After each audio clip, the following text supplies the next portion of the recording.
Football ইতিহাসের সবচেয়ে শক্তিশালী শটগুলো কোনটি তা কি আপনি জানেন? আজকের ভিডিওতে আমরা জানব এমন 7টি শটের কথা যার গতি শুনলে আপনার চোখ কপালে উঠবে।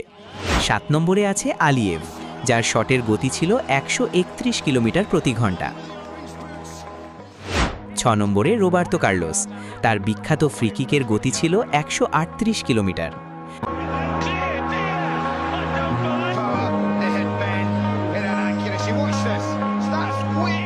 5 নম্বরে আছেন জ্লাতান ইব্রাহিমোভিচ, যার শটের গতি ছিল 150 কিলোমিটার।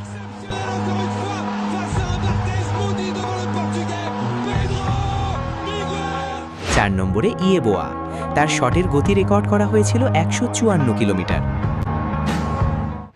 3 নম্বরে স্টিভেন রিড, যার বুলেট গতির শট ছিল 189 কিলোমিটার প্রতি ঘন্টা।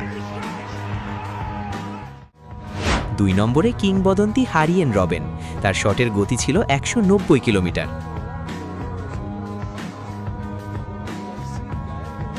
আর 1 নম্বরে যিনি আছেন তার শটের গতি শুনলে আপনি বিশ্বাসই করতে পারবেন না। তিনি হলেন হামি মান্দির আলী, যার শটের গতি ছিল অবিশ্বাস্য 266 কিলোমিটার প্রতি ঘন্টা। ফুটবলে আপনার প্রিয় খেলোয়াড়কে কমেন্ট করে জানান, আর এমন আরও ভিডিওর জন্য চ্যানেলটি সাবস্ক্রাইব করুন।